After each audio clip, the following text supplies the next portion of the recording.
Hello, good evening, everybody who is tuning in to us right now. Welcome to another session of our Soak Living Room.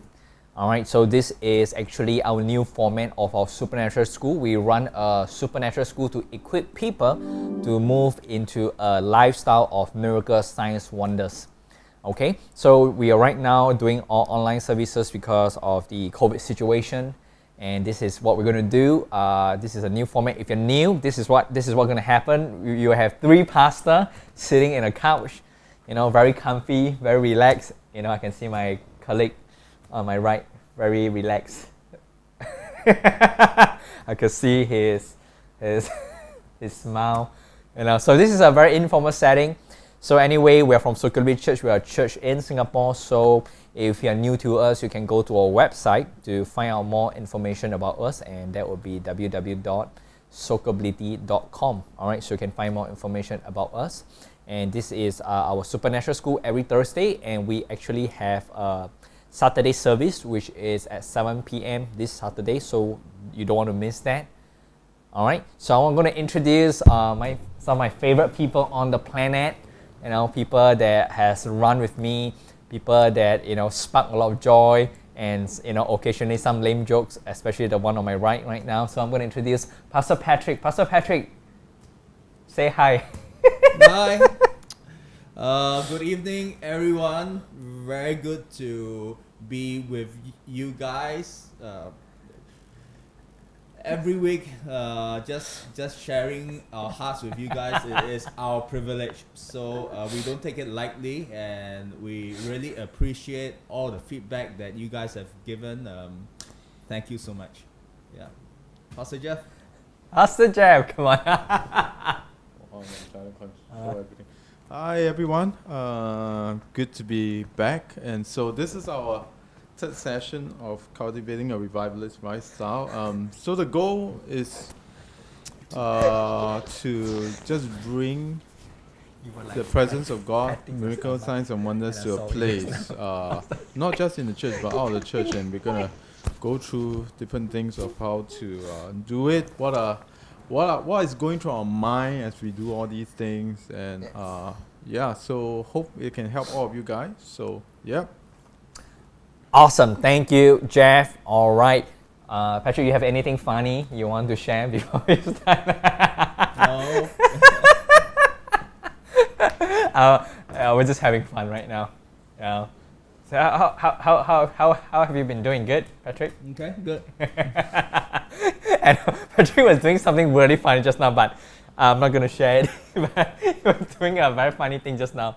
So maybe some of you have caught it, some of you didn't, but it's okay. But I'm not going to.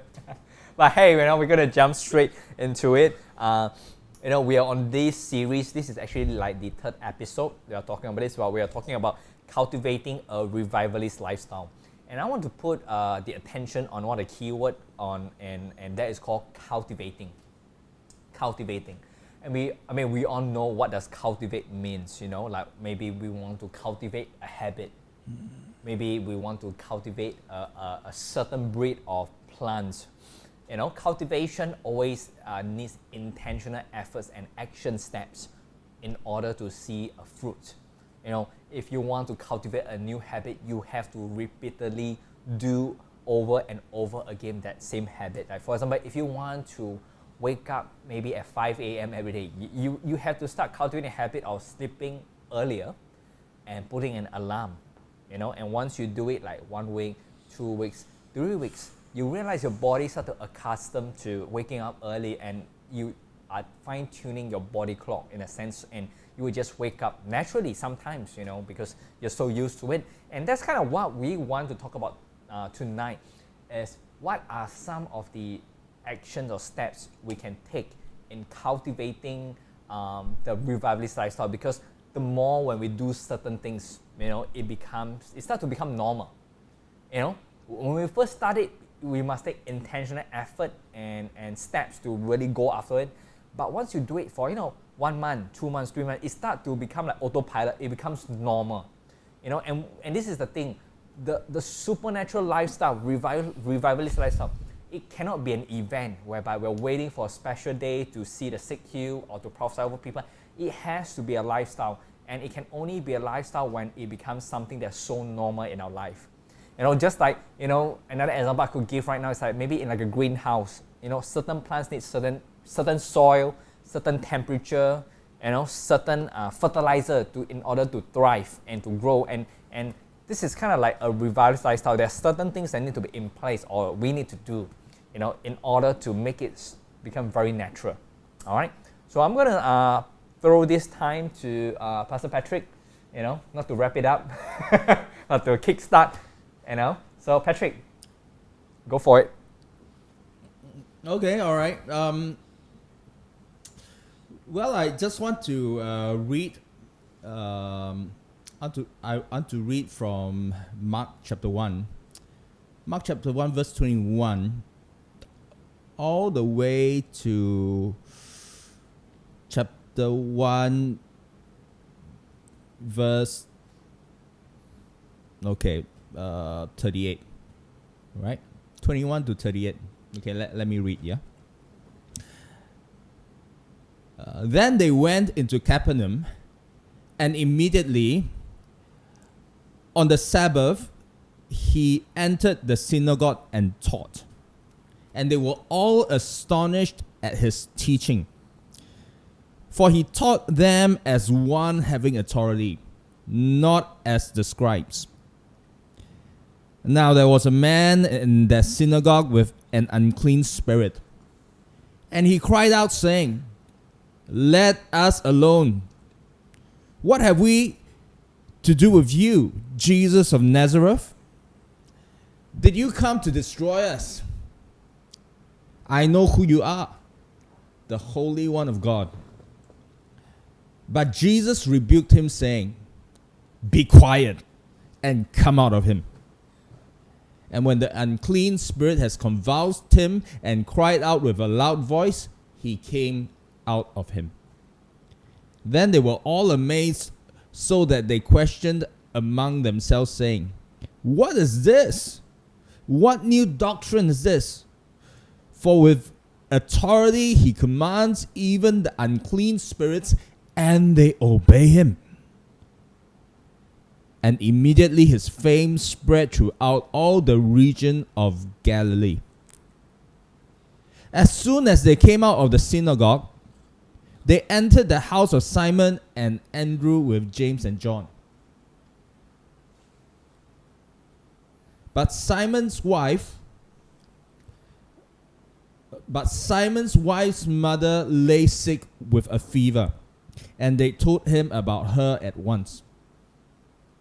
So he came and took her by the hand, lifted her up, and immediately the fever left her, and she served them. At evening, when the sun had set, they brought to him all who were sick and those who were demon-possessed, and the whole city gathered together at the door. Then he healed many who were sick with various diseases, cast out many demons, and he did not allow the demons to speak because they knew him. Now let's stop here for a while, yeah? So here is a typical day in Jesus' life. All right, this is what Jesus' schedule looked like, and this is Sabbath. This is a Sabbath day, right? Yeah, this is supposed to be a day of rest.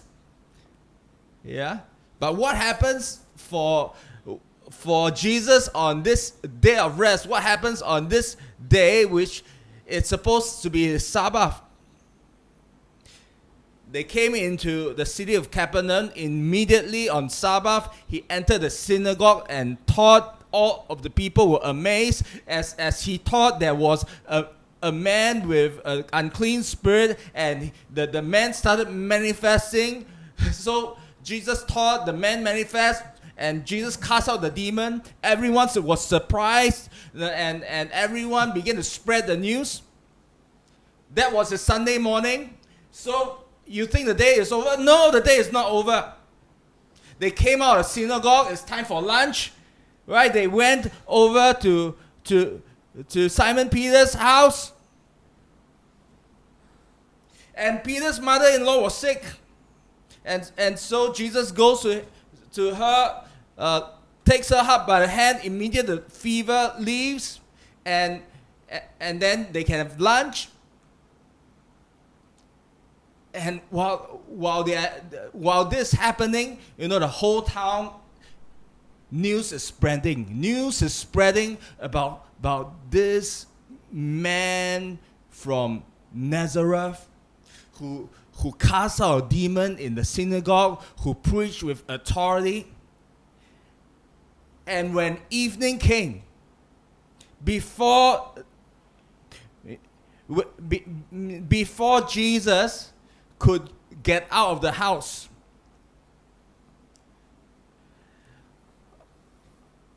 all of a sudden at Peter's doorstep, the whole city gathered. Verse 33, the whole city gathered together at the door.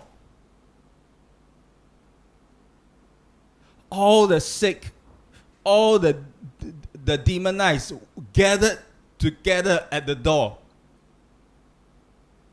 Can you imagine, Pastor Jeff? Yes, I can imagine. Yeah, you go out and preach, and then okay, let's say mission trip. Don't traumatize you and say your house. Oh, well, there was cases that they came. Yeah. Let's say you get invited to a city, you preach, then you go back to your hotel, you think you can rest. Ding dong, you open the door. Wow, the whole church gathered at your door. Not the whole church. All the churches of the city gathered at your door.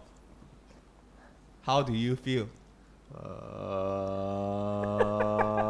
I don't know, man. It's like yeah, I'm an introvert, so I definitely would not feel good. Yeah, I'm an introvert, so. You know what? For a typical minister, honestly, it's pretty traumatizing. You open your door, open the door of your house. It's your place of rest. It's your place for you to recuperate. And then at your doorstep, you have a whole crowd of people to minister. Now, did Jesus chase them away? Did Jesus say, it's late? Because the sun has set. Did he say, come back the next day? Did he do that? No. What did he do? He served. He served them. He prayed for them. He cast out the demons one by one by one. I don't know how he did it. Maybe he waved a hand and all the demons strike and left. I don't know how he did it. But he ministered. Despite the fact that, it was time for him to rest.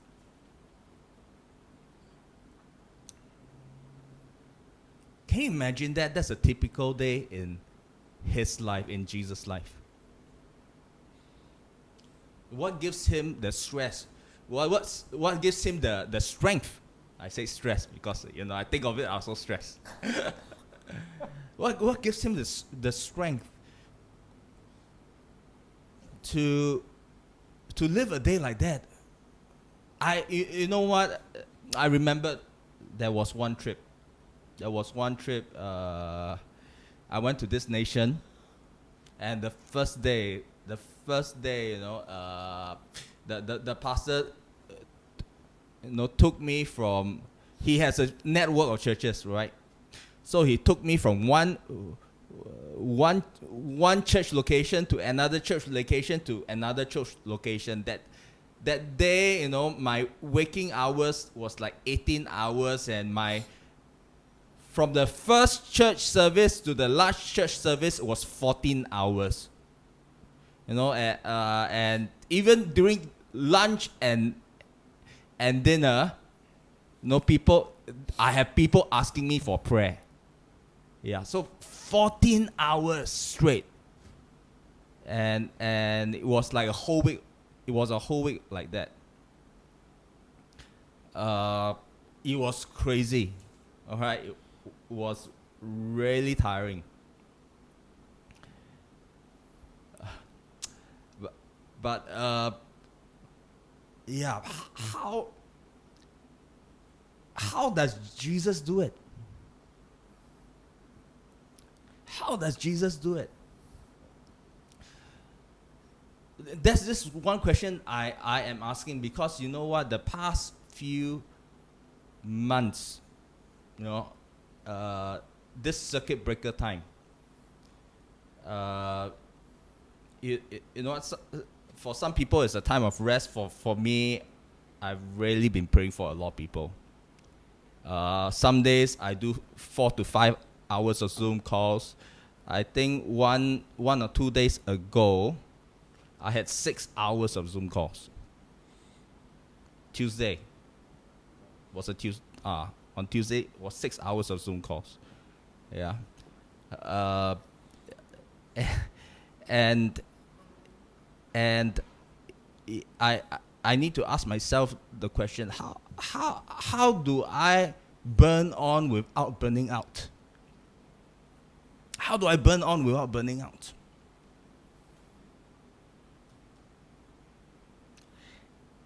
And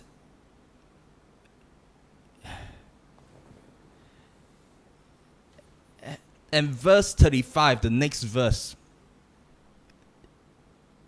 it says, "Now in the morning, having risen a long while before daylight, he went out, departed to a solitary place, and there he prayed.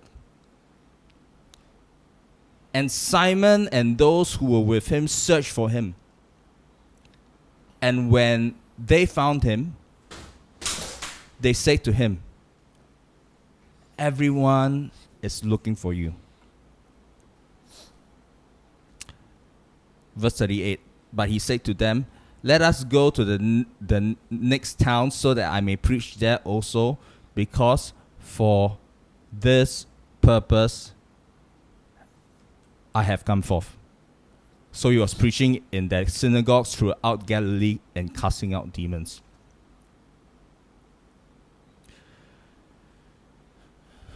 So here is Jesus. He had one whole day of ministry the day before. It was Sabbath day. It was supposed to be a day of rest. But instead of getting to rest, he was working. He was like working the whole day. He was serving the whole day. While other people got to rest, he didn't get to rest. And if I was Jesus, if I worked the whole day, the next morning, what will I do? I will sleep in. You know, I am so tired. I would just wake up late. You know, just make sure I have enough rest. But that's not what Jesus does. Yeah. In the morning, rising a long while before daylight, he departed to a solitary place, and there he prayed.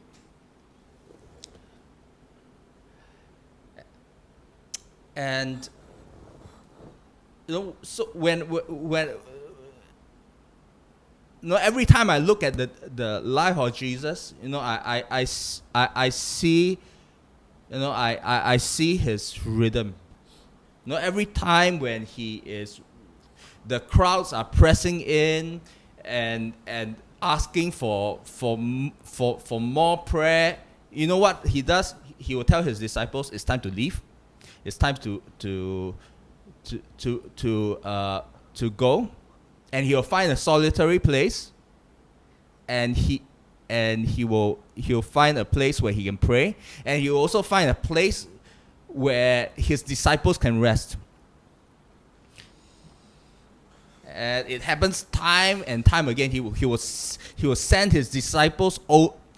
He will send his disciples on the boat over the Sea of Galilee, and he personally disband the crowd, and then he would go and find a solitary place to just spend time with the Father. And he does it over and over again.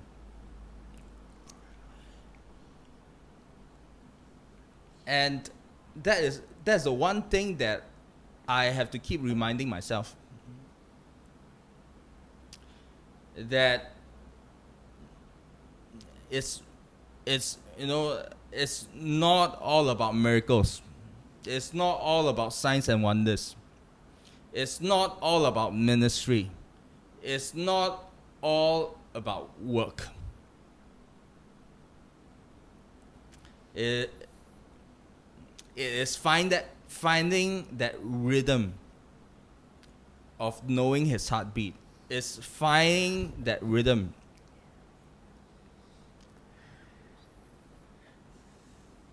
That only when I rest in his presence, then can I run in his power. Wow. It is finding that rhythm. That is the rhythm of life. That is the rhythm of revival. That in order to release his grace and his presence and his power and his anointing, I have to first receive. That is the rhythm of revival, and that is the rhythm of life. See, in many cultures, including Hebrew and Greek, the word for spirit is also the word for breath. And in many cultures, not just only in Hebrew and Greek, okay, the word for spirit, the word for breath also has a connotation of life. That I have studied so many cultures that in different cultures, the word for breath is the word for life, it's the word for spirit. That's right. Whether it's in Russia, whether it's in Arabic, in Chinese it's the word qi. That qi is breath, but it is also life.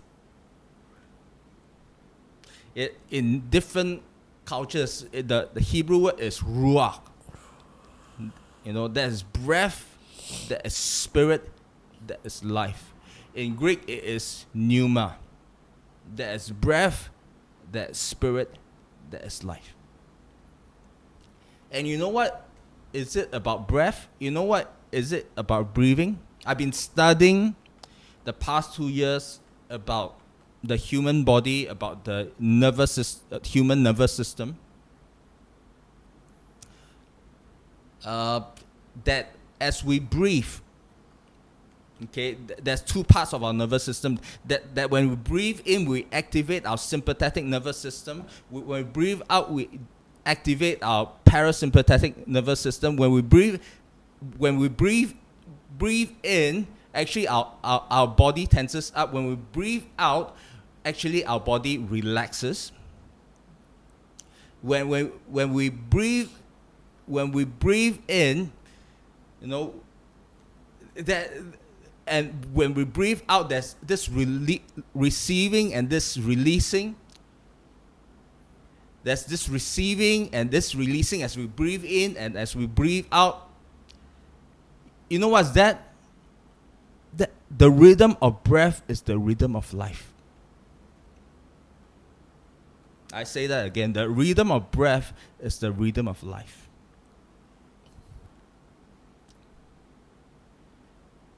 And the nervous system, the autonomic nervous system, I'm sorry, I'm going to all this.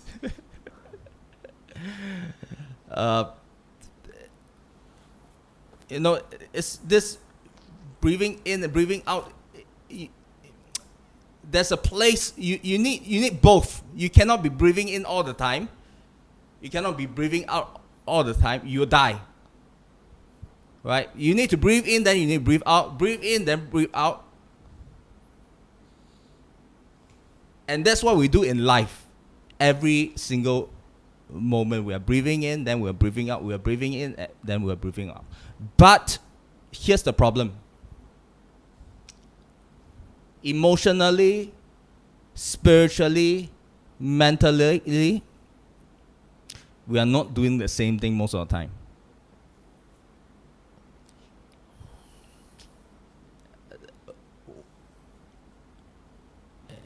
A lot of times we are burning out because we are just releasing without receiving. When we output without input, we burn out, we dry out. But then you have people who just say, I want to receive, give me a word, feed me, pastor, pray for me, give me another word.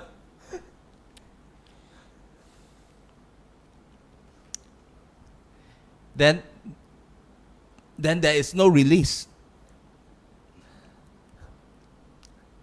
And when there's no release, there's no work, there's no working out, there is no growth. Yeah. When you just eat and don't work out, you grow fat and flabby.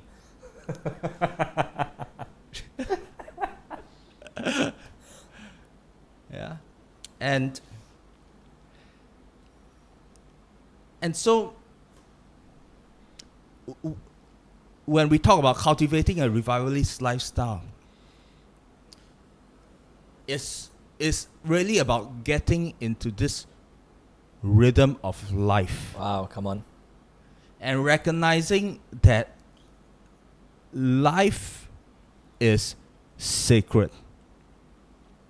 Now, to the Hebrew mind and to the Hebrew perspective, there is no division between sacred and secular. Everything is sacred. And it's not that, when I'm reading the Bible, then this is a holy moment. When I'm eating my chicken wing, that is very carnal. No, it does not work like that. Every moment, if you have the right heart and if you have the right awareness, is a sacred moment.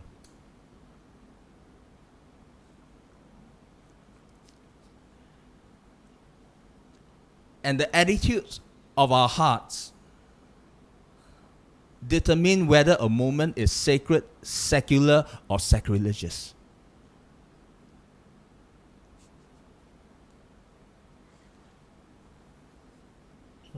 Because many times we live our lives without God in mind. And many times we can live our lives doing the work of God without God in mind.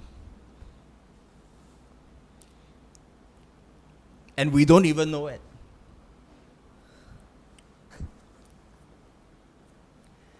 And so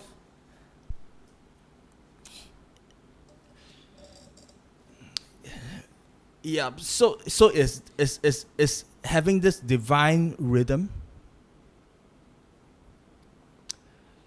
between resting, running, receiving, releasing, being in the holy ground, being in the battleground, being at a worship place, being at a place of war.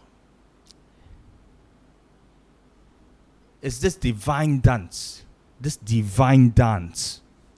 sacred rhythm. Speaking my language, man.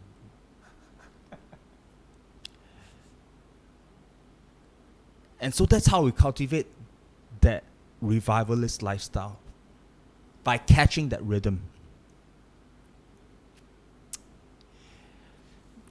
If you just work, burn out. If you just feed me, and consume, you bore out. But when you have that rhythm and that dance, what happens is you begin to live in that place of flow.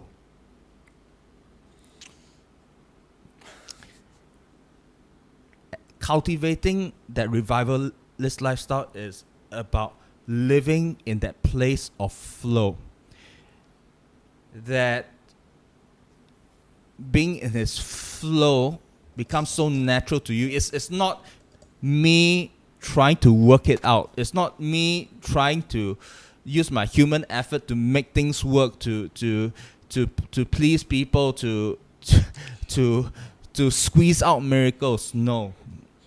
It's about being in that divine flow where I'm sustained by his presence and I am propelled by his power.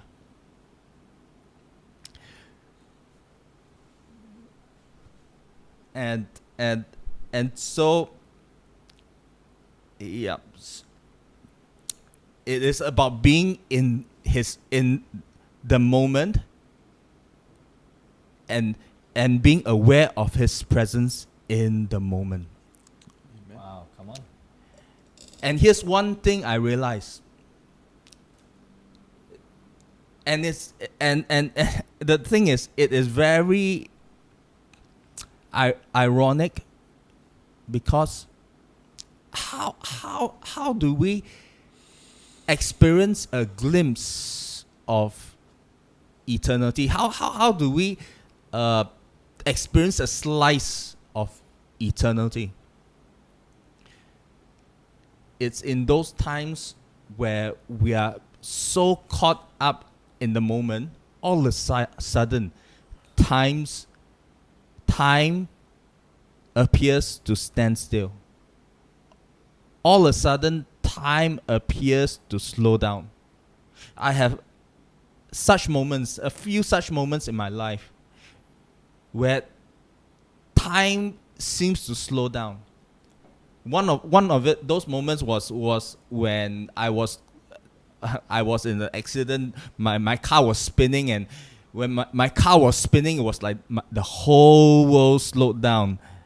Like that split second, right? It felt like my whole life just passed. You know, I could see my whole life before me. But there were moments where I was so caught in the presence, time just slowed down. And when it is about that. It is about being in the flow. When you are so present, you engage eternally. You engage eternally. You engage timelessness when you are so engaged and caught up in this moment. I think I should stop. Yeah, it's okay. We can go home. I mean, all right, because I am just. No. I think it's really good, yeah. Patrick. I feel like you shared a lot of different aspects of this. I just want to add in something real quick before I pass the time to Jeff. You know, because you talk about like the rhythm. Yeah. You know, about like receiving and giving out. You know, like the input and output. And I feel that a lot of people who want to cultivate a revivalist lifestyle, their misconception is they focus on the output. Yeah. That they totally miss the input. Yeah. And I feel like I just want to share this real quick. Like, you see, before Jesus performed any miracles, he already knew he was God's beloved. When Jesus was baptized, you know, the sky parted, the dove came down, and there was a voice, and the voice said like, "This is my beloved son in whom I am well pleased." And this is a very fascinating story, because Jesus hasn't performed any miracles yet. You know, and God is declaring like, man, this is my, not just my son, but my beloved son, and I'm well pleased.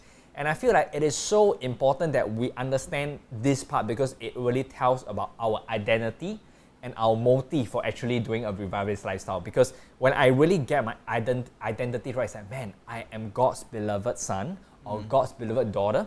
God is really pleased with me, which means now me healing the sick. I'm not healing the sick to make God love me more. I'm not doing miracles to make God more pleased. You see, God is already pleased with you. God already loves you. So I am not doing miracles, signs, wonder for His sake, for more love. But I'm doing signs, wonders, miracle because I know I'm a son and I'm really loved and I'm really pleased. And I feel like this is that aspect that people don't know. People feel like, oh, I need to do more to please God. I need to do more so that God maybe love me more or bless me more. And I feel like we need to continue to receive His love. Like you say, you know, that rhythm. We need to continue to receive from Papa's God love. Because the more we receive of His love, the more we actually get to give it out. Because we love because He first loved us. Yep. You know, the magnitude and the depth of how we love people and do ministry, it corresponds to how much we receive.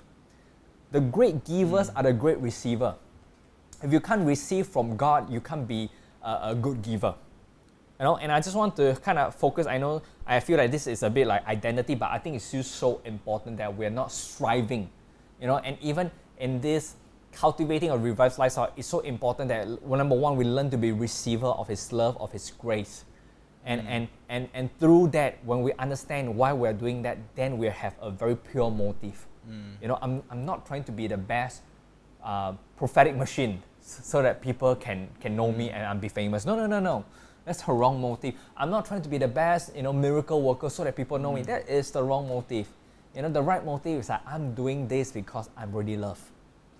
I'm so loved by God. I can't help it but to share, you know, to share His love.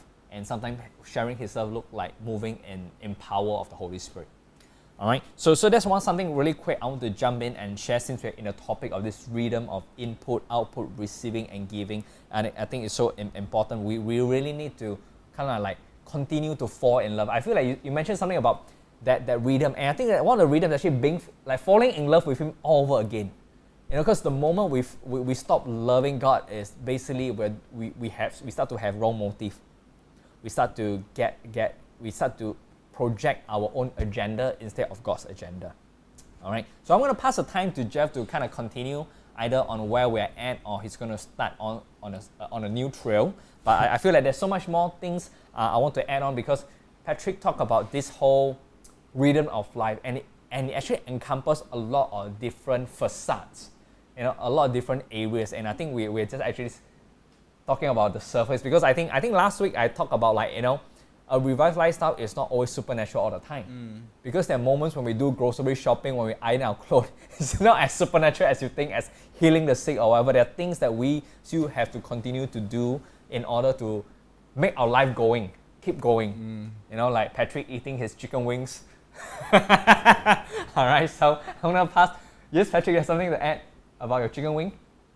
Oh, someone asked, or how can we? I'm gonna answer that. Like, you want to answer that? You answer that, lah. Yeah. How can we eat chicken wing? Maybe his answer different from yours, with a sacred. Yeah, how can we make it a sacred moment when you eat chicken wings? Now, when I eat my food, a lot of times, I might not say grace, or I might just say, I would just breathe and say thank you, Lord, you know, under my breath. Then I eat, right? I don't go into a long prayer about to thank the food. But a lot of times when I eat, when I'm enjoying my food, I will unconsciously, as I eat, I will mutter, "Thank you, Lord." And I'll mutter it a few times. And sometimes when I eat with people, people will see it and they'll ask, "What do you say?" Then I have to explain to myself, "Oh, I'm just thanking God for the food," So to me, it's saying grace is not a religious ritual that I do. It's something that happens as I enjoy my food. That I eat my chicken wing, I eat my food with a grateful heart, and that gratefulness is being directed to God. Come on. And that makes it a sacred moment. Yeah. Come on. All right, Jeff, you want to add on to how you eat chicken wing while being very anointed or very holy? Well, see, here's the thing. So like, that's a very good question. How do you eat chicken wing and still have a sacred moment? That's a very good question, because it's only in the Greek mindset you start to divide everything as sacred and secular. What is carnal? What is spiritual? That's a Greek mindset. You have to understand the Bible is about a Hebrew God and a Hebrew mindset in the Hebrew culture. And to the Jews, everything is sacred. As a matter of fact, the name Yahweh or Yahweh, it was in a way made because in the Hebrew, if you study that name, it doesn't mean anything. It's like me going to Patrick, "Hey, hi, my name is."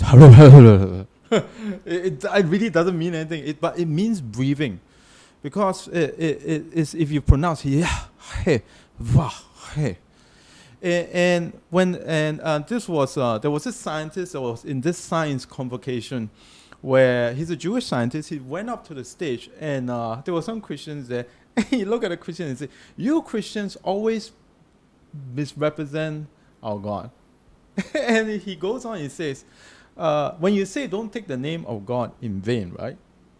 So some of you would think that it's like, "Oh, don't curse God," or don't "God damn you," or something. Well, of course, it's not nice to damn someone in his name, of course. And we think that that's taking the name of the Lord in vain.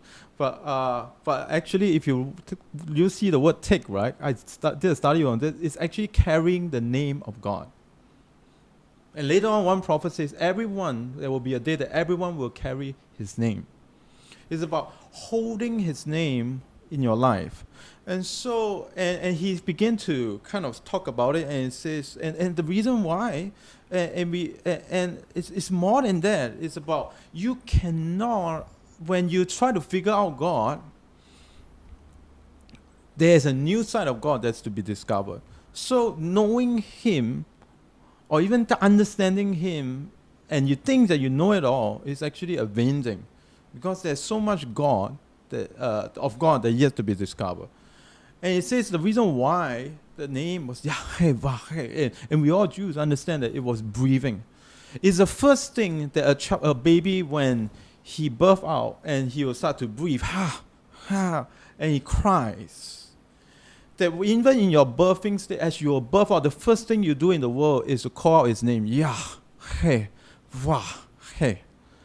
And halfway through, if you are atheist and you say, "I don't believe there's a God," you are still saying his name, because that breath, eventually maybe you are jogging in East Coast Park, and if you jog too fast and you breathe too fast, and you realize sometimes you might accidentally say his name because you are breathing. And it's the last thing that you die, before you die, you breathe your last breath. It's like all creation cannot cease to say his name. Even the atheist says that there is no God. He might accidentally say God's name, Yahweh. Breath. That's breathing. God is close. And this scientist, he started to breathe into the mic in this whole a science, Christian and science convocation. And so he was breathing in a mic, breathing in a mic for a while, and people started to cry. The scientists started to cry, and they started to, people were in tears because they understood the magnitude of who God is. And so that means that everything you do, as long as, that's why it says everything that has breath, praise the Lord. That is powerful. And the breath that you use to eat the chicken wing, you might accidentally say his name when you're eating it. That's how beautiful the name is, Yahweh. If you and sometimes we misunderstand prayer. Prayer is a rhythm, but we make it into a place where it's a lot of words. But if you understand now, Jesus, the first time Jesus say any instructions in the New Testament about prayer, he say this, Matthew chapter 6 verse 7, when you pray, do not use many words, or do not keep babbling like the pagans, for they think they will be heard because of their many words. Okay, so the next verse says, verse 8, do not be like them, for your Father know what you need before you ask them. Okay, so wait. So there are 2 points there. Do not use many words. Oh, hallelujah, Lord, thou art the most wonderful, most high God. And so, okay, so do not use many words. Okay, so if you take words out, and verse 8, it says, do not be like them, because your Father in heaven know what you need before you ask him. So if you take all the words out and you take needs out, what else is there in prayer? How many of our life in our prayer life in God is about many words and many needs? And when Jesus, before he even mentioned that after this in verse 9 is the Lord's Prayer, before he mentioned this, right, he was talking about don't use many words and don't talk about many needs. And how many of our life, in our prayer life, is actually talking about needs and many words? And sometimes it's not enough. We keep repeating the word, thou art holy, Lord, thou art holy, Lord, thou art holy, holy art thou, Lord, holy art thou, Lord. And we reverse it. Hopefully God wakes up. Like, if God falls asleep, we have a problem. Yeah? and so what is Jesus doing? If you take words out and you take needs out, how long is your prayer life? Not long. But it's just an understanding. Then he started to say, this is how you should pray. Our Father in heaven, hallowed be your name. But the word heaven there, it's eronos. But if you look in the Greek, right, if you look at any Hellenistic literature or Greek literature, right, most times that this word is used, right, it's not, even if it's used for heaven, it's not a singular, it's actually plural. It's our Father in the heavens. You see, and a lot of times we thought it's a direction. It's a direction, yeah, heavens. But yet in most Hellenistic literature that I realized, right, the word heavens there, the word eronos, is actually air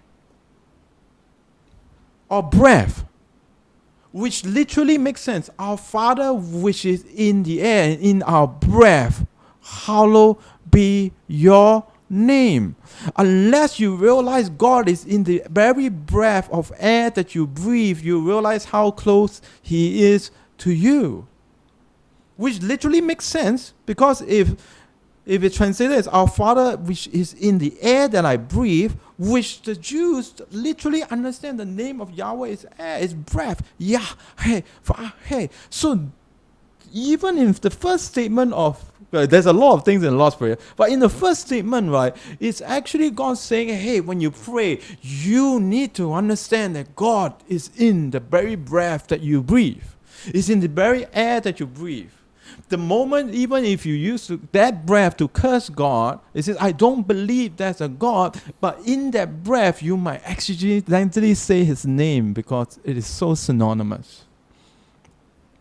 I give up on separating the sacred and the secular, because once you separate the sacred and the secular, and then you look at sacred as if everything that is sacred, God has an opportunity to flow. Everything that is secular is excluded from God. Therefore, that mindset has never ceased, has never transformed the world. Because every time you say something that is sacred and something that is secular, you literally give up the secular being touched by the Holy Spirit. That you literally give up the idea of God can still move in the world. And the line of sacred and secular stopped when I understood this truth is God is in the very air that I breathe. Whatever I use, whatever I do in my life that is linked to the breath that I breathe, literally there's everything. You have to understand, in the Jewish culture, they don't have understanding of life or death. It's either aspire or expire. When you see a person die, right? Because the person like, oh, there's no breath, he's not breathing. Oh, and they just say, oh, he expired. Right? The word spire means breathing in of air. Inspire means infilling of air. So then, and expire means the person's life is like there's no more flow of air. It's out. It's gone. So once I realized that I when I no longer separate the sacred and the secular, I realized that when I understand that God is in the air that I breathe, I started to treat everything as sacred. Whether it's watching Netflix, whether it's watching a movie, whether it's playing guitars, and some of you know that I started to I broke that line, and I realized, and one of the first things that I did was I have many guitars. In a matter of fact, now you can see if you turn around, I'll show you all the guitars. See, that's all my guitars, and I actually brought guitars, and I kind of sell them, and so. And when I understood this concept, right, of sacred and of everything is sacred and everything is spiritual, I decided to, when all the guitars come, right, and it's going to flow through my hands, and I will play them. I almost say I will worship them. No, I won't worship them, but I will play them. I will just, Lord, let your presence go into the guitar right now in the name of Jesus, and let the breath of God, let the presence of God just flow. And so if you pick out any of those guitars, you will definitely feel the presence of God. Guarantee. Because there are people that came to my house, and I intentionally choose, like, not normal guitars, but like it's metal, like I love to kind of I love weird people coming into my house because they get touched by the Lord. And so there are instances that when there was this guy that's from, he's not a Christian, he's another religion. He came into my house and he was playing the guitar halfway, and he stared at me and he asked one of the most beautiful questions that can ever come out of his mouth. I don't know why. He played it for 15 minutes. He turned around, he looked at me and says, "What is the meaning of life?" Which was cool. Like I was thinking, like, okay, the meaning of life, and I started to go through the concept because that was the first time I actually explained to this guy that's from another religion that the air, the God, and his name is Yahweh, and so we have a 2-hour conversation. In front of the guitar amplifier, and we were starting to talk, and of course he bought 3 guitars from me. but at the end of that 2 hours, he got a shock. His face turned pale. Suddenly he said, "Stop! I need to go to the washroom." So he went to the washroom. I didn't know what happened. I thought he had diarrhea or something. But he came out in 3 minutes. He came out in 3 minutes, and he looked at me. He was confused. He looked at me and says, "What just happened?" I said, "I don't know what you mean." Say, I'm a kidney dialysis patient. I go to the washroom every 15 minutes. It has been 2 hours. And it's perfectly fine. Something just happened. I said, yeah, the sacred came in. The sacred came in. So you see that one of the biggest obstacles for us, even having a revivalist lifestyle, is because sometimes we don't think that the secular, oh, that's evil. We don't think that God can move in the secular, because these are one of those misconceptions, because the Greek always try to divide the spiritual, the physical and the spiritual, the invisible and visible and invisible. Yes, the Hebrew mindset also does that, but the sacred and the secular, and it doesn't help, because In God's eyes, everything is sacred. There's an opportunity for the sacred breath of God to flow in every facet of your life. Whether you're doing administration, whether you're cleaning the toilet, the sooner you stop dividing, the sooner He will invade. So I just want to leave that to you. Yep. Wow. Come on. That is so good. Shaka. And I think like people will probably have a lot of different ideas actually. See, when we talk about a revivalist lifestyle, I think everyone will have a different idea actually.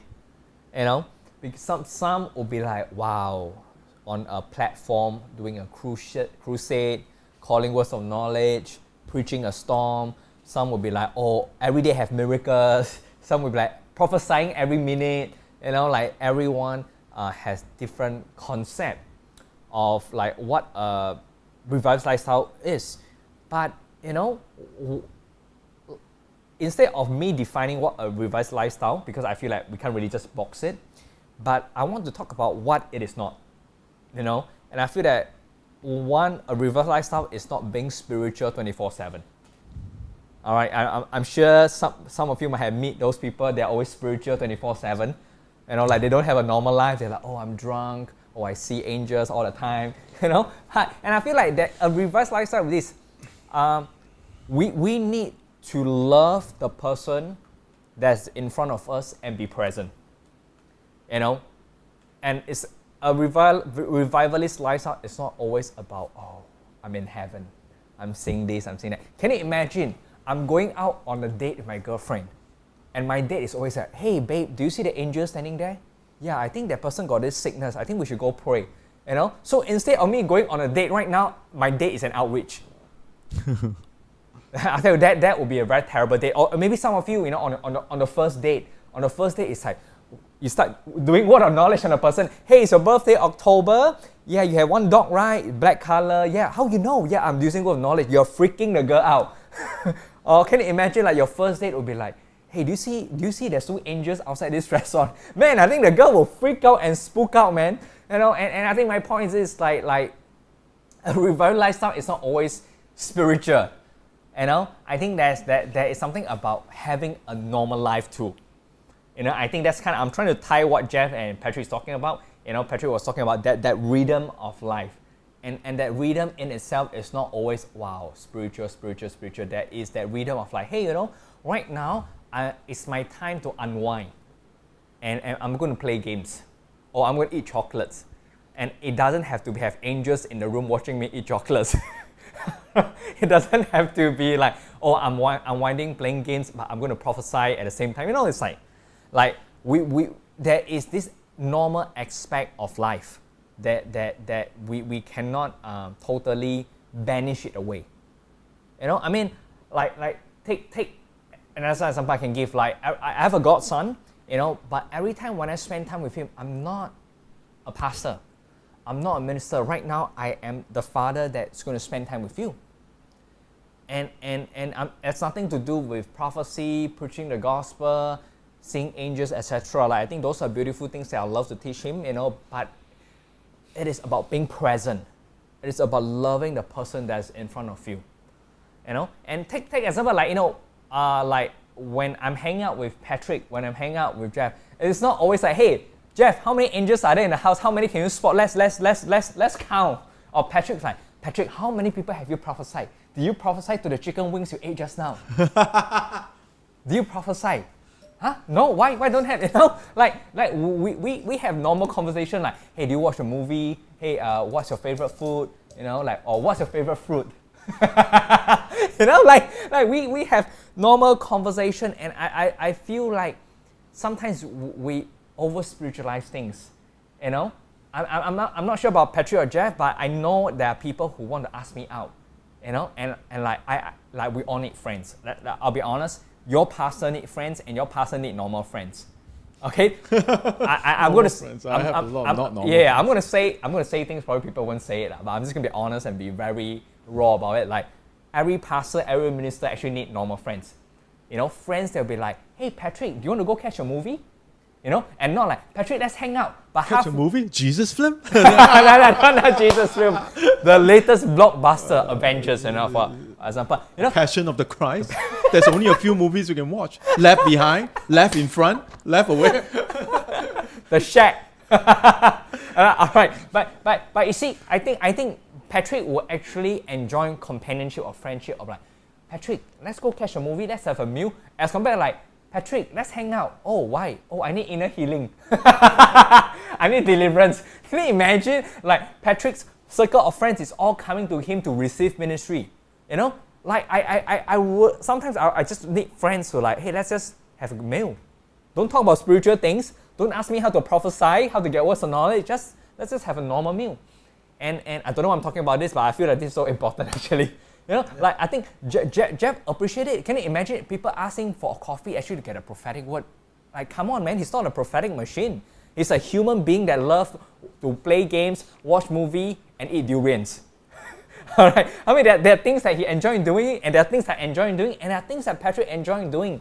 And I think people need to know, you know, even though we are so-called cultivating a revival lifestyle our own, it doesn't mean that every time we hang out it must be an outreach, must be something supernatural. Something just a good meal over laughter and Patrick over lame jokes, you know. Yeah. So I feel like I want to kind of demystify kind of what a revivalist lifestyle could be. You know, Patrick, anything you want to add on? Because you are smiling and nodding your head. I probably help you cancel a lot of inner healing session just by this session. But I know people will ask you out for genuine connection. Anything you want to add on?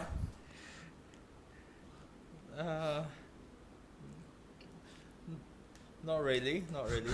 Jeff, anything you want to add on? Well, I mean, it's true.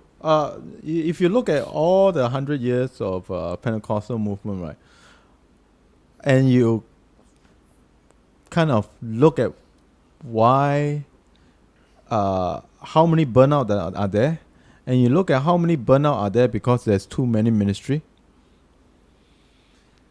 you will see like a very unhealthy percentage. Because these guys, they pray for the sick, they heal the sick, they prophesy and all the stuff. Like, people use them, that's great. But you have to understand, if people use you as a function, you're not a friend. Yeah? If people the only people want to get near you is because of the way you function and what you have, you actually don't have a friend. You just have someone who have a need. And it's very hard to find relationships and genuine relationships like David and Jonathan kind. And that means that, like, it's what I do. Like, if I make a mistake, will you still be there? If I don't agree with what you say, will you still be there? A lot of times, the body of Christ don't have all these. And the moment one person make mistake, you see like everybody, it seems like they finish using that person. They just straight away. They just it's not a healthy culture. Yeah. It's not a very healthy culture. Jesus kept close to, there's 3 disciples that he kept close to. There are 12 that he called. There are 70 followers, and there are thousands of multitudes, and each one of them is a circle that, if you look, that Jesus had different commitment with them, each one of them. But there's always this inner circle that Jesus keep close to. So and a lot of revivalists and a lot of people who are in revival don't really have a lot of genuine friends. People are just there to use them. And that's one of the reasons I don't have the intention to go big, because it's one of the things that I don't want. Because it's very hard to find genuine people to have a conversation with without them asking about word of knowledge, healing, signs and wonders, prophecy, church, missions, tell us stories. I appreciate that. I mean, I will still share, but I mean, if you kind of ask me for 1 word, 2 word, 3 word, 4 word, 5 word, the more you ask, right, the more I know where this relationship is. And there are times that when you understand what you're called to, it is if someone cross your boundary into your boundary, right, and you don't stop it, right, it's not that person's fault, it's your fault. Wow, come on. It's your fault. Because no one is powerful enough to cross into your boundary. Unless you are a person that find it difficult to say no. So if you don't want to say no, it's going to be at the expenses of your physical health and emotional health and mental health.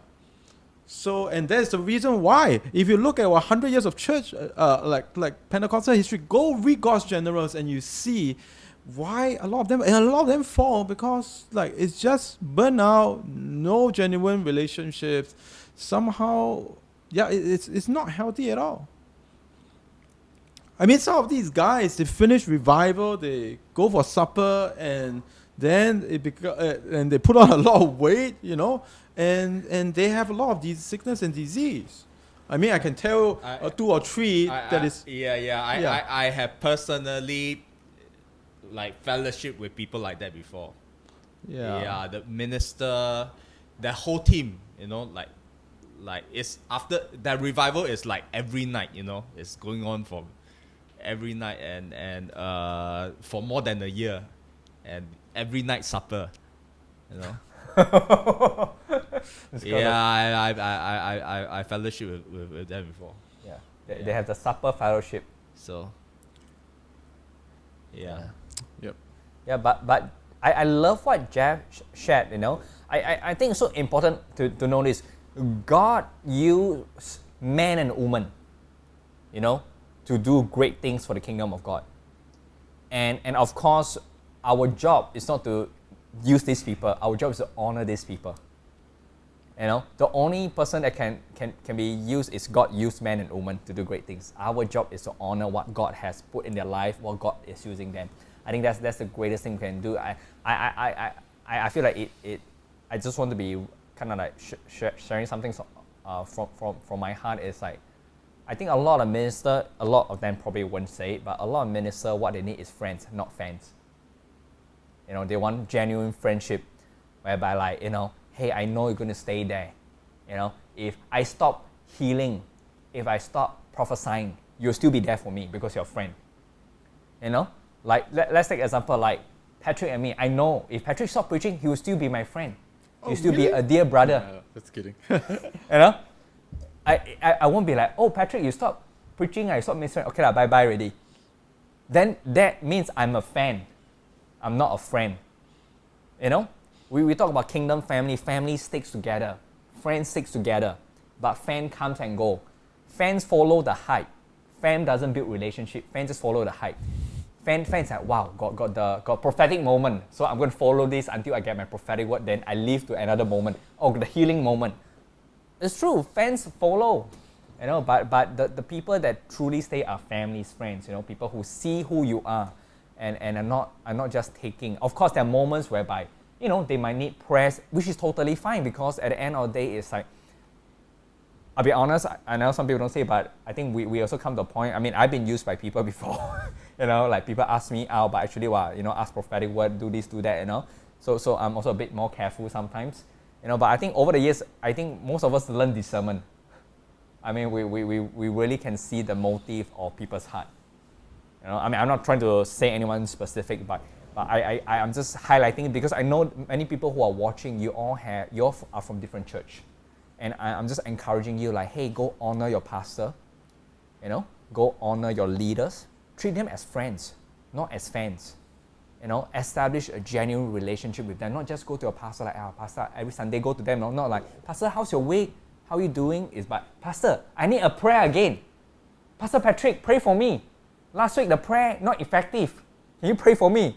And the worst thing is, I don't know I'm saying this one. The worst thing is people telling you what to do. Pastor Patrick, this is not how you should pray. Last week you prayed like this, no power. You should pray like this week. I know this is funny, but it's a true story. I've seen before. I've experienced that before. Yeah, Patrick has experienced. I've experienced people tell me like, Pastor Clement, you cannot pray like this. You cannot prophesy like this. Must prophesy like that. I'm like telling me what to do. And I'm like, oh my gosh, but I don't know why we come to this, but I feel like this is actually something really raw. I don't think a lot of people will talk about it. But I think this is what Soak Living Room is about. We want to be very real. We want to be authentic. And we want to share a side of ministry that most people will not talk about it. Because I think it will help to demystify what a revivalist lifestyle is about. You know, so I think we are talking about this, but let's switch gear. It might be too heavy for some people, like, wow, like 3 pastors complaining about their pastoral life. No, we're not complaining. We're not complaining. Right? We're not complaining. We do just being truthful. Yeah, you're just being truthful. We do enjoy what we do, but of course there are groups of people that bring delight, and there are groups of people that probably send us the other direction. All right, but hey, I want to ask Patrick, because Patrick last week shared something that was so beautiful. He talks about like community. You know, like running with like-minded people. And I did mention like this is actually one of the very key things, like it's so important to run with like-minded people. So maybe I want Patrick to really kind of share more like what you meant by that last week. You know, because you're sharing about your journey of, you know, how you're so hungry when you're young, and eventually you found this community that you run with. Well, even when I was I grew up in a word-based church, and even when I was in the word in my word-based church, I was there 20 years. I had a few friends. We all served in the church, and we were hungry. And we will go for seminars together. We will read books. We will talk theology. We will debate theology. It doesn't matter, you know, what church you're in. There's all, you know, God can always put into your life, you know, a few. All you need is a few like-minded friends burning with a same passion. And just a few, even one, that makes all the difference.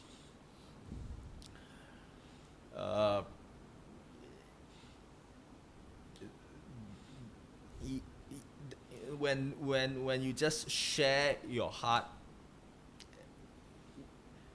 with each other, and that hunger begins to grow. Just having 1 or 2 people to pray together, to just share what's going on, that's enough. You don't need a cell group. Yeah, it's not about having a lot of people. Yeah, and if you don't have anyone in your life at the moment like that, just pray. Just ask God to bring someone. You know, 1, 2 people. You know, like-minded people that are hungry. I think one key thing, one key word is hunger. Okay. God rewards the hungry. Come on. Yeah.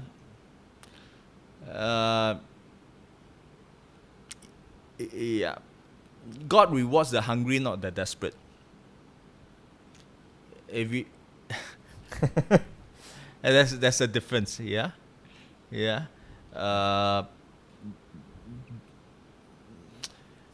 Yeah, Matthew chapter 5 verse 4, you know, blessed, is it verse 4 or verse 6? Blessed are those who hunger and thirst for righteousness, for they shall be filled. Yeah. Yeah. Blessed are the hungry, for they shall be filled. And all you need is to find 1 or 2 other people who has a similar hunger, and that makes all the difference. That mutual hunger will feed on each other, and will cause that fire to burn. Yep. Yeah, no, that's good. That's good, Patrick. I love that. I love that. You know, especially about talking about a hunger and desperation. You know, because I'll put it this way, I'll rephrase what Patrick said. Desperation doesn't move the kingdom of God. Hunger moves the kingdom of God. A lot of time we pray in desperation, not out of hunger. You know, and God sees hungers and God rewards hunger. And I love what Patrick said. It's like, you know, pray. If you don't have those like-minded people, pray. A lot of Christians love to have the victim mentality. Oh, I don't have like-minded people. Oh, well, pray. You know, besides praying, look around. You know, look around. Don't be the victim. You know, ask and you shall receive. Seek and you'll find. Knock and the door will be open. You know, it's not just about a passive asking. It's after you ask, you also can go seek for all these godly friends. You know, and knock on Patrick's heart. Hey, Patrick, can I be a friend with you? Maybe we need to pray. Maybe we must pray specific, no? You know, pray for the right people. You know, if you don't like lame jokes, don't pray for people that have lame jokes. You know, Jeff, what do you think? I think this is such an important element. The team, you know, people you're running with. I mean, we heard of people saying this. You know, if you want to fly like the eagles, don't run with the chickens. You know, because I put it, no, it's true, right? You know, if you want to fly like eagle, don't run with the chickens. Chicken can't fly. You know, chicken end up on the table. Eagles are the eagles is the predator. You know, they catch fish, they catch all these things. You know, they are high up in the food chain.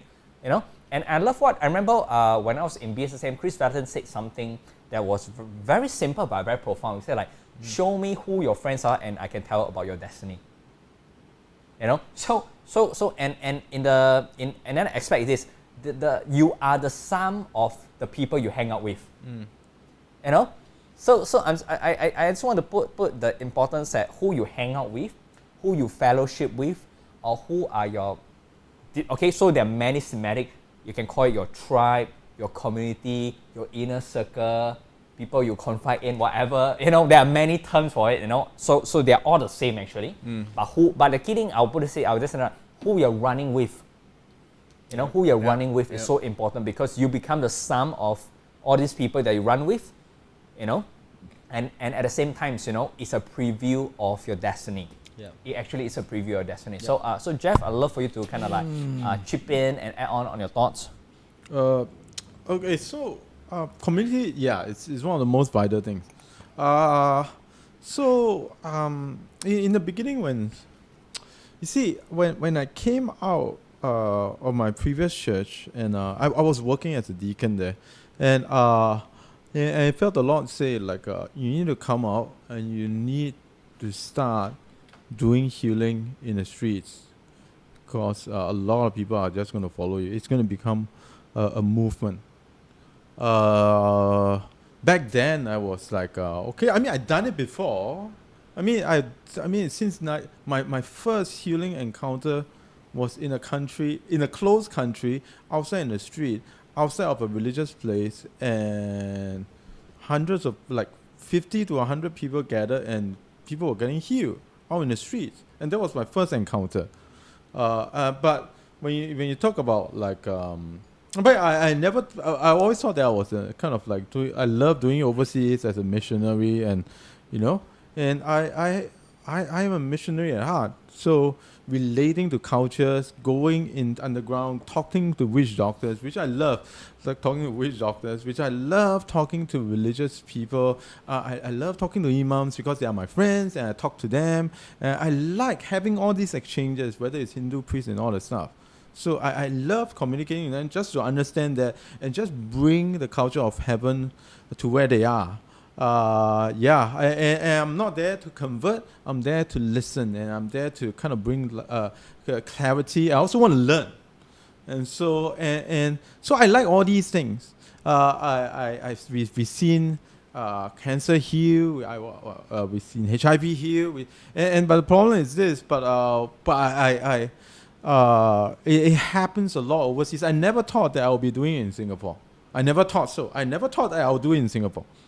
Which is like since when the soak start, like when the Lord called me and says, well, okay, good, great. I mean, to me, honestly, the God of the mission field is the same God in Singapore. And the fact that some people can tell me that, that things only happen in mission field, what do you mean? The God in Singapore and the God of mission field, the God in Singapore is weaker? The God in your hometown is weaker than the God in the mission field, so you have to go to the mission field and encounter, and you come back to this place, and God become powerless. No, it's not. It's about mindset. It's really about mindset. Whatever happened in the field can happen here in the streets. It's just that your mindset need to change. And so when God told me that, right, I said, I have no problem at all, because if I can do it in countries that in the village where people whose witchcraft is bulletproof, I mean, like, I can do it anywhere.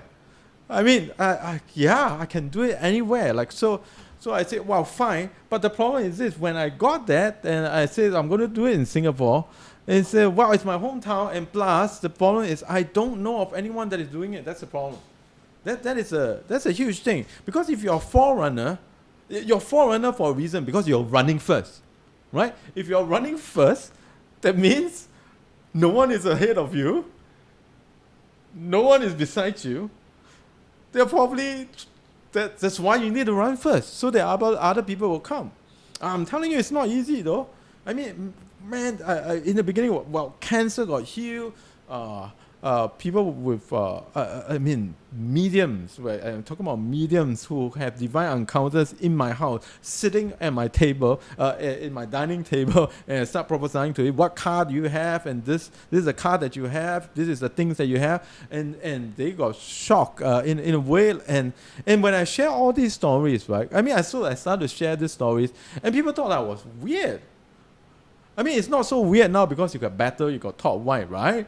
But back then it was weird because and some people think that I crossed the line because now I'm talking to mediums suddenly they got encounters with the Lord. I'm talking to people who practice witchcraft and got encountered in the Lord. When I tell them there's a bunch of witch that came to our service, and when we worship and they was like so whacked by the presence that they saw like a form of the Holy Spirit around, they were saying, well, and I found out that they enjoy the presence. I don't know, and they were saying like, what is with soakability that that this energy that is really peaceful? Like, that's great. And when I started to share with some leaders, they were like, what? what is going on? Like, and because all these are forerunners, like you see, when you're a forerunner, right? It could be lonely at times, but that is not an excuse not to find community. That is not an excuse, man. That is not an excuse. It doesn't mean that you're going where no man has gone before. That's true, but yet at the same time, you can't find. Then you have to find other help. You got to go online. You got to read books. If there's no one to feed you of what you need, you just have to find out. Yeah, you just have to seek it out. The kingdom of darkness is always pride, and the demons always like to show off.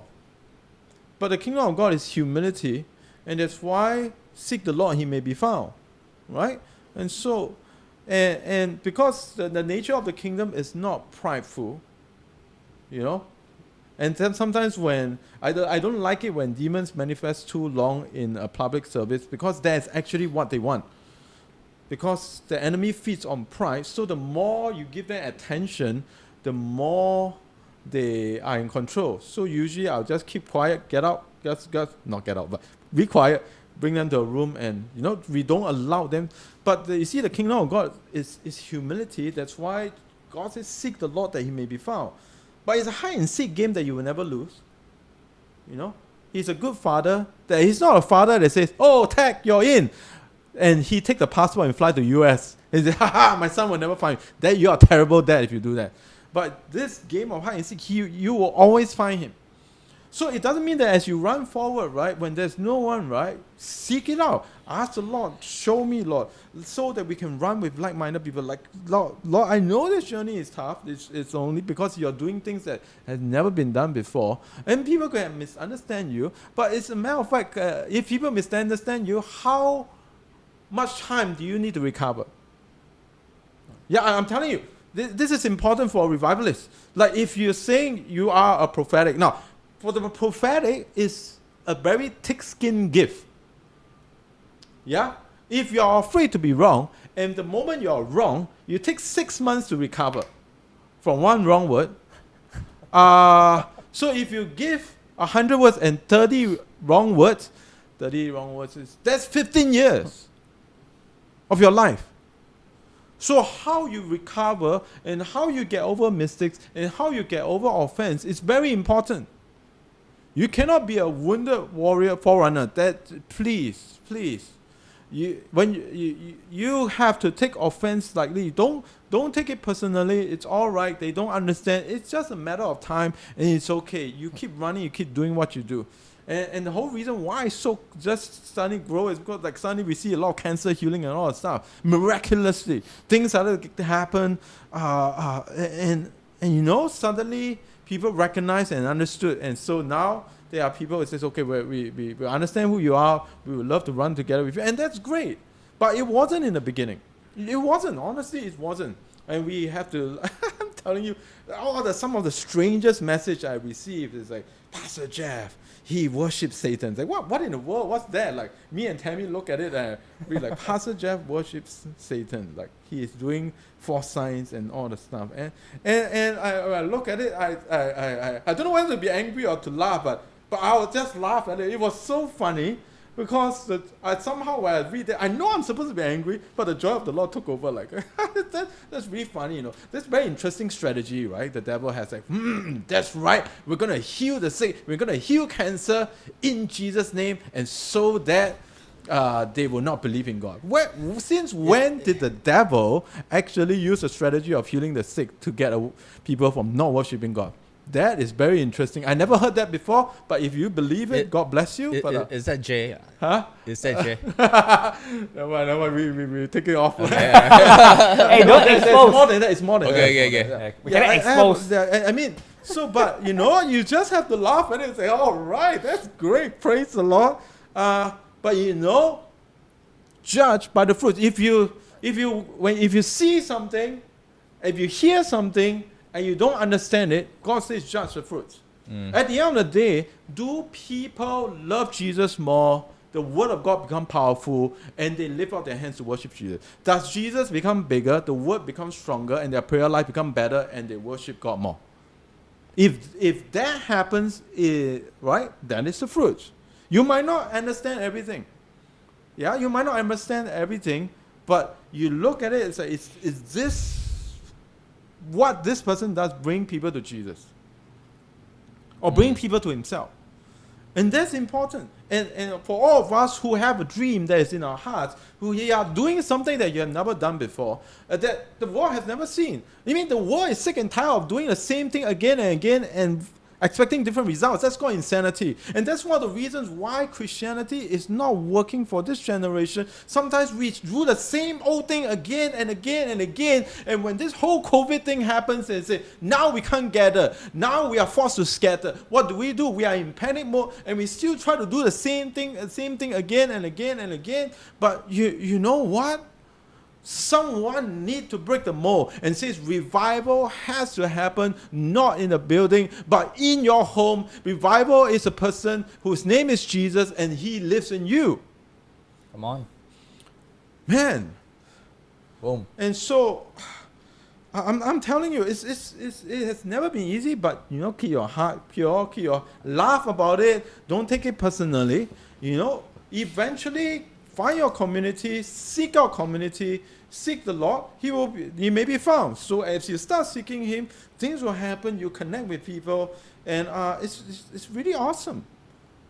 So I know the journey is tough. For those of you who have dreams, and God's dream for you is that there's no reference point for it, but I know that in this dream and what God has given me, at the end, people are going to love Jesus more, make the word of God bigger, and worship Jesus more, and that's great. And then when you start going on this journey and you run as fast to Jesus as fast as you can, and you start looking at who is on the left and who is on the right running together with you, then we will lock hands. In the beginning, you might be a forerunner, but as you are on the way running, you just have to look to the left and say, who is this? Hey, I'm coming together with you. Like, I believe this is what God has called me to. Then you join hands and you lock hands. You're not supposed, if you're a forerunner, you're not supposed to lock hands and please everybody. If pleasing everybody, if the reason why, if pleasing everybody requires your dream to become non-existent, that is not friends. That is not a community. If I am in a community and I have to lower the standard of my dream so that I can blend the community, that is not a community at all. Let's put it this way. And all of us are some of you are hiding. Because you know, when you share to a community of people or whatever your community is, people will be shocked at the things that you say, and because it's so out of this world, I mean, God is out of this world, you know. Sometimes our mind is too down to earth, you know, right? and you know what I would suggest to you, like, you know, now, please, disclaimer, I'm not asking people to leave church. Please, this is a disclaimer. It's not. It's like eventually, what God has called you to, you just need one or two people to run together with you, who believes in the things, and that you can be truthfully, authentically who you are in front of them, and they still accept you. And that is important. That is important. Jesus has his tree, David has his Jonathan, Moses has his Aaron, Joshua, and Caleb. And so we do need all this. You don't need a lot. I'm not asking you to leave any community at all. Disclaimer. You just need a few that eventually, as you start running, just look to the left and the right. Who is running together with me? Yeah. So that's...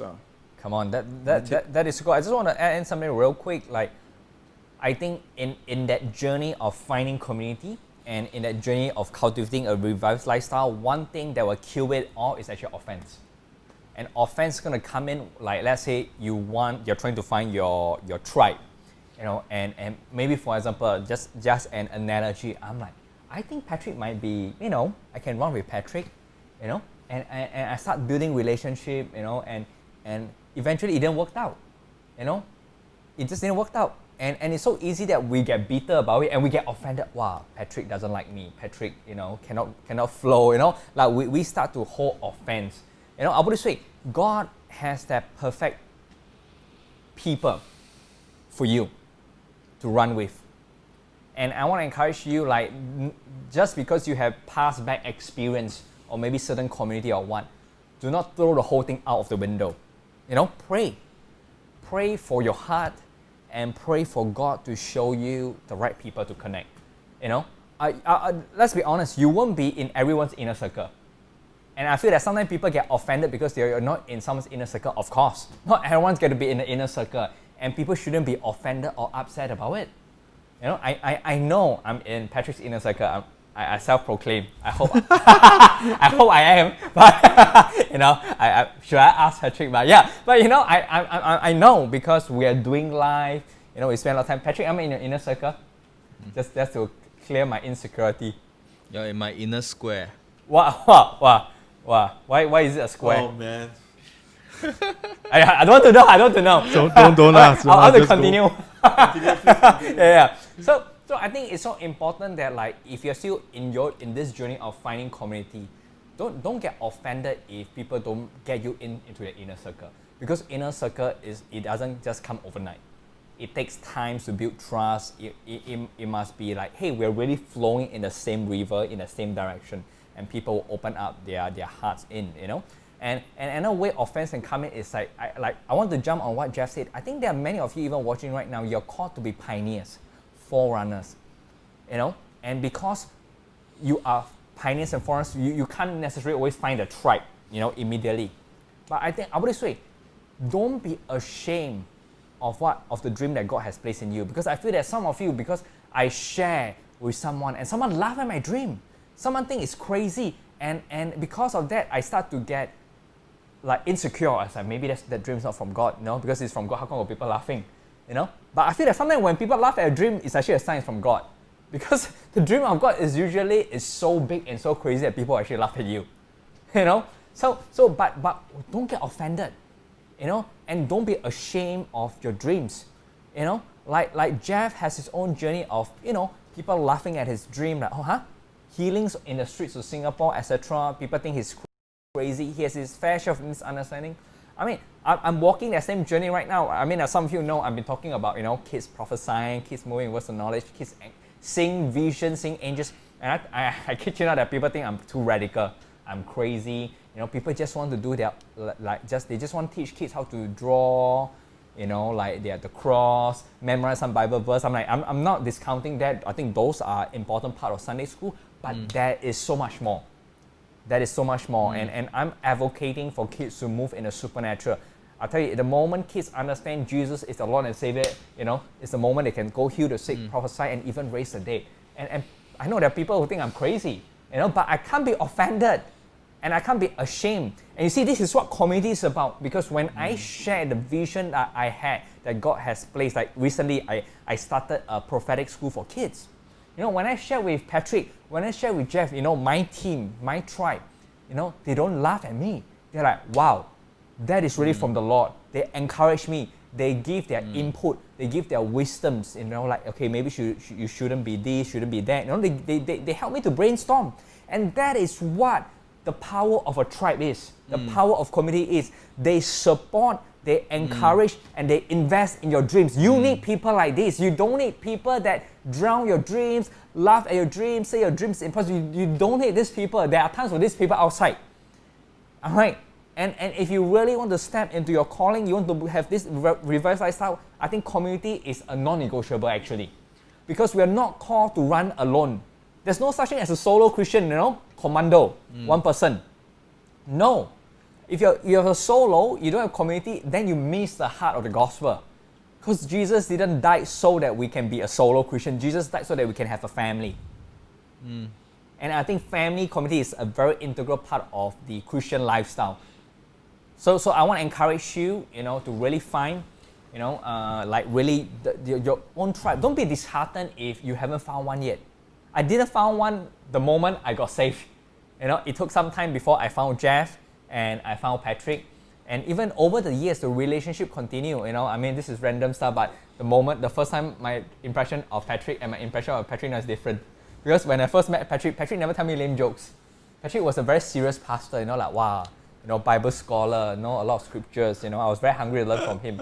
But right now, he loves to tell me random joke, like just not a square. I don't even know what. He could walk once, but now he's lame. You need to release healing.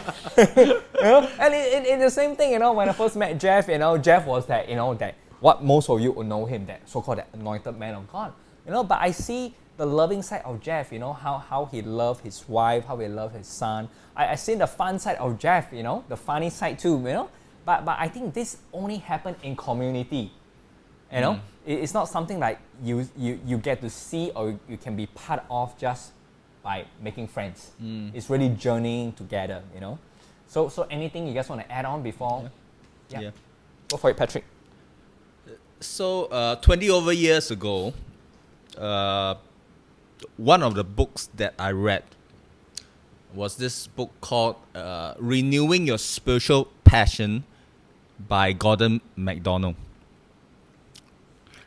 And in his book, he talks about 5 kinds of people.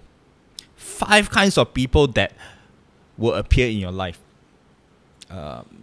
1, very resourceful people. 2, very important people. 3, very trainable people. 4, very nice people. 5, very draining people. So, very resourceful people are the people who have been there, done that, who has walked the path before you, and they are people who have the experience. They are people who can be your mentors, can be your spiritual fathers, your spiritual mothers. They are the people who have the heart to just shepherd you, care for you, to give you the advice that you need. People that you look up to, people that you can draw value from. That's very resourceful people. Very important people are people who are in the same life stage as you. You know, if you are a young parent, then they are young parents. You have young kids, they have young kids. You know, If you are a teenager, he's a teenager. Same life stage, right? Same life stage, but burning with the same hunger. And these are people that you can do life with. You have same struggles. You have dreams that you can support each other. Very important people that you can walk life with together. Then you have very trainable people.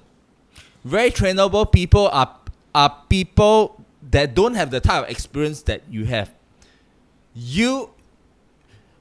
Whatever they have gone through, you have been there, done that. So to them, you are their very resourceful people. You are their very resourceful person.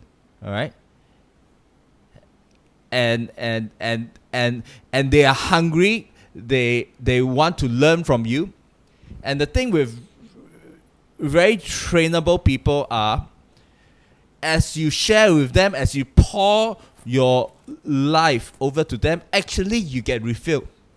As you share with them, you get more insights, you get more downloads, because somehow their hunger causes you to draw more from the presence of God, causes to draw more from the mind of Christ.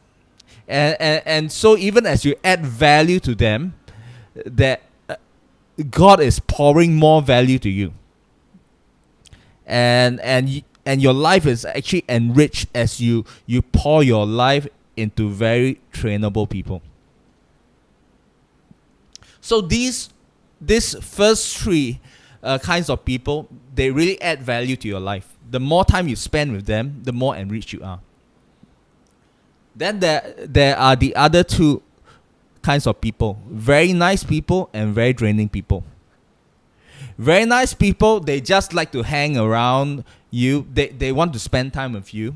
They want to be your friends, but they have no hunger. They have no spiritual appetite. They just want you as a friend. And while it's nice to hang out with them, but yet if you are hanging out with very nice people all the time, it's a waste of time, because there is no value add to your life, and there's no desire for them to grow, and they don't really want you to grow either, and so that there's not much value when you spend much time with very nice people. Very draining people is the last category. All of us are broken in our own ways, at different measures, in different ways. But very draining people are really broken to the extent where they are very needy, and when they come to you, they leech on you. They demand your time. They demand your energy. They demand everything out of you. And the more you give, the more they demand. The more you pour into their lives, the more they suck up all your life. It's like energy vampires. It's like a bottomless pit. And no matter how much you pour out, it's never enough. And so you just give until you are sucked dry, and then you have nothing more to give, and they will still continue to suck. And that's very draining people, all right? And so just now I talked about a difference between hungry people and desperate people. Very trainable people are hungry people. Very draining people are desperate people. The difference between hunger and desperation is, with hungry people, there is a sense of hope, there is a desire for growth and change. That when you pour into their lives, they grow, they take action. Now, with draining people just want your attention. They don't want to change. They refuse to change. They just want to remain as they are. They want your sympathy, your empathy. They want your attention. They want your energy. They want you. But, Gordon MacDonald does say that it's possible for God's love to heal very draining people, and it's possible for you if you pour enough love into very draining people that some of them can transform into very, very trainable people. And that's possible, right? Now, here's the thing. In church and everywhere, 20% of people that we meet are the top 3, are the very resourceful people, very important people, and very trainable people. And 80% of the people we meet are the very nice people and the very draining people. The question is, how much of our time are we spending with the top 3 kinds of people, and how much time are we spending with the bottom 2? The fact is, the bottom 2 types of people, they will be asking for our time. And my problem is, one of my chief challenges is, I'm a person who is very accommodating, and so when someone needs my help, I say yes, and I say yes many times because I have genuine compassion for a person, and even when I am very tired, many times I still say yes. There are times where I say no, but if I can, I say yes. And so I find myself that 80% of my time is being clogged up by, unfortunately, very draining people. Yeah. And that's very common, that 80% of our time is with very nice people and very draining people, because that's 80% of the time we meet people that are like that, right? But if we want to grow, and if we want to optimize how we live our lives and how we invest our time in people relationships, then we need to spend 80% of our time and energy with the top 3 people, 80% of our time and energy with the top 20% of the people who are very resourceful, very important, and very trainable, and spend 20% of our time and energy with the 80% of people who are very nice and very draining. And this is something that is a challenge for me. It's something that I have to remind myself that I have been very intentional to block out more time for people who not only I can value add to them, but they can value add to me, because I need to grow too. Yeah, I need input too. So 80% of my time with very resourceful, very important, very trainable people. All right. Yes. I hope Jeff and I are not the bottom. Yeah, at the top, are we one of those? Are you- Am I needy? Am I draining? Are you talking about me? Are we the important, I don't trainable know. and resourceful one? So now I'm like guessing, like I don't know. Yeah. You are Really? casting Made me feel insecure. lah. you're casting shadows and doubts about our relationship now. But But Jeff, yep, just add I on. do agree. Like even Jesus have it. I mean Jesus. I mean God is love, and he, when the multitudes went over the other side, the Bible says like, and they asked, Rabbi, where have you been? We've been looking for you. Master, we've been looking for you. And Jesus says something this very interesting. He says, truly you are here not because that you believe in my word, it's because I fed you. And so Jesus knew. Jesus knew what they are there for. But guess what? He still feed the multitudes. He still feed the multitudes.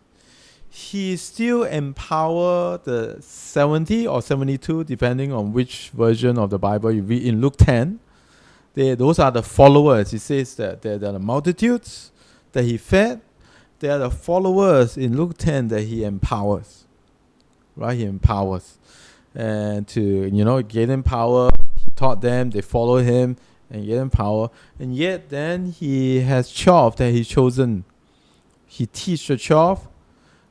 He has his time with the 12, but he still stick close to 3. And so, we're supposed to love everyone, but we are not supposed to love everyone without boundaries. Yep. Jesus had boundaries. And as a matter of fact, sometimes Jesus' boundaries look very rude, because he said to the woman, the Sidonite woman, who says, my child is sick. And Jesus says that it's not right for me to give to the children to the dogs. I said, wow, that's such an offensive statement. But nevertheless, but the whole thing is the child got healed. So the answer is the child got healed.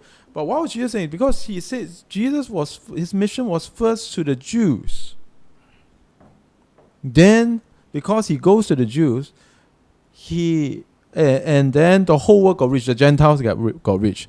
So that means Jesus' mission, he understood, he drew a boundary, he was trying to be exclusive, so that at the end of the day, he becomes inclusive. So Jesus was trying to be exclusive because he wanted to include everyone. So that's like a kind of like an oxymoron statement there.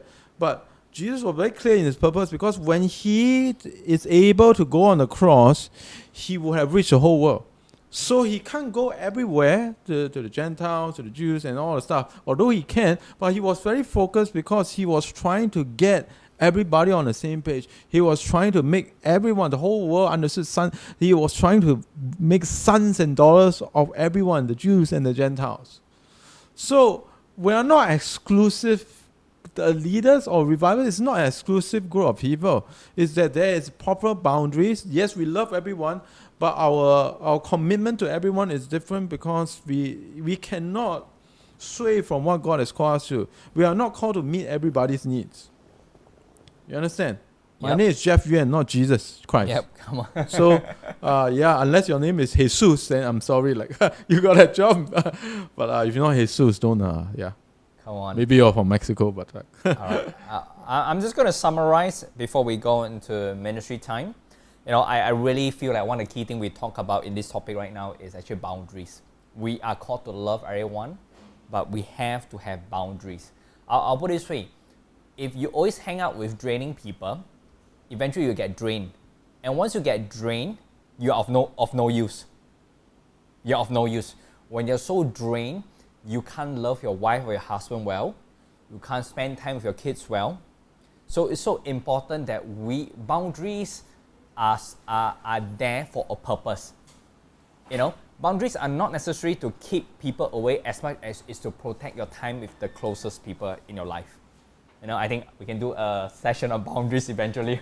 One other session. There's just so much things we can talk about on boundaries. But right now, we just want to conclude tonight's session. We hope you have enjoyed, kind of all the different sharing. Patrick has a lot of funny moments today, but no funny jokes except the square. Do you want to say any comments since we are like closing the session? You want to say anything about your square? The square joke.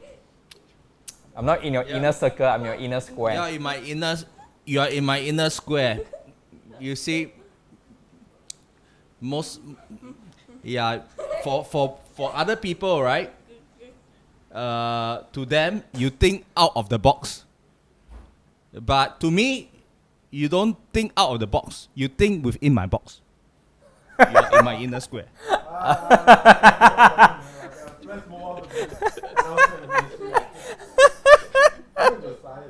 Alright, thank you, Patrick. I mean, it was so lame that I started to laugh at the lameness of it. It was so lame that I think all the hospital guys, all the lame people just got like, oh man. It was so lame, it can make any person that's walking lame. Like, so bad.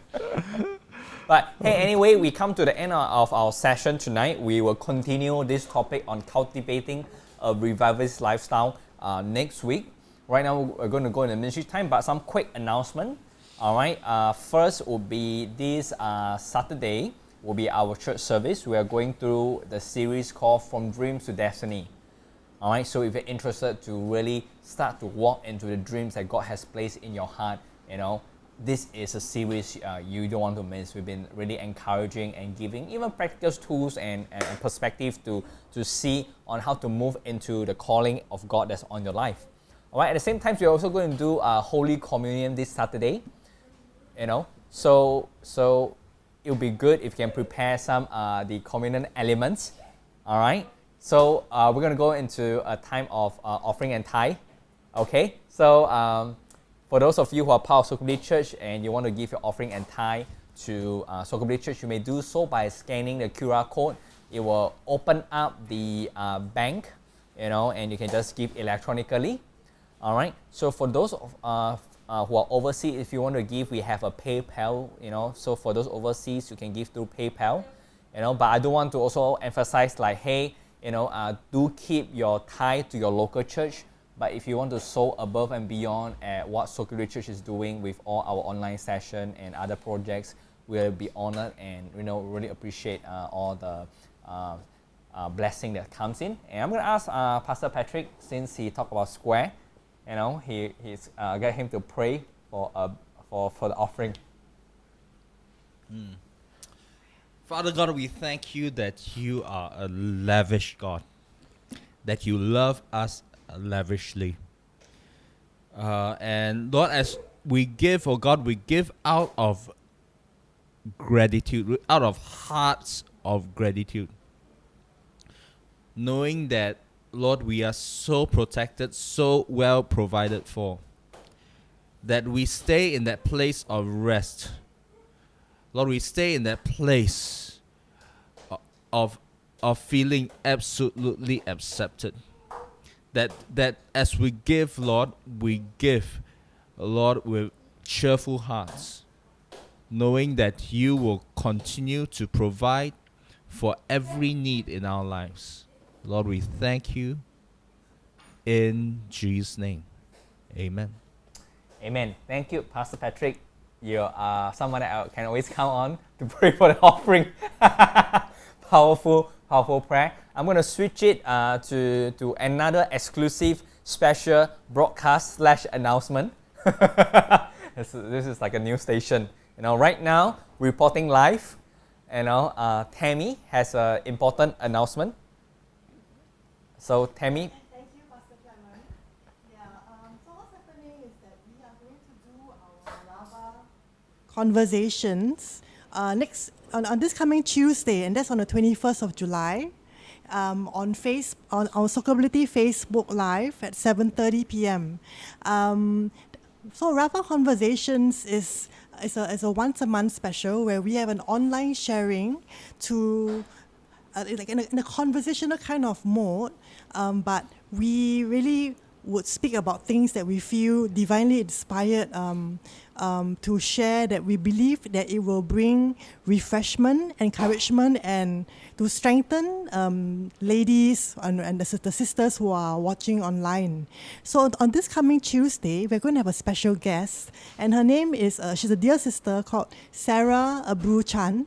And she's lovely. You may have seen her if you had come to our Sockability service. She will be sometimes singing on the backup worship, but she's also an amazing abstract artist. And on Tuesday, we're inviting her to share her story, because she has an incredible story about how God has rescued her in a huge way from the claws of depression, from the eating disorders, and even death. And it's like her story. When she told us her story, we were like so blown away, and we were able to see how God was so powerful in rescuing her. And she's also going to share some of the powerful tools that God has shown her that helped her to come out from a very, very dark time, a time where it seemed like it was totally hopeless. But she will share these things. So don't miss it. Please share with people that you think will benefit, who are possibly feel like they're stuck and facing depression and a lot of anxiety or a lot of hopelessness. I believe that this session will be really very powerful for the hearer. So that will be on Tuesday, 21st of July. Back to you guys. Awesome. So do mark your calendar, 21st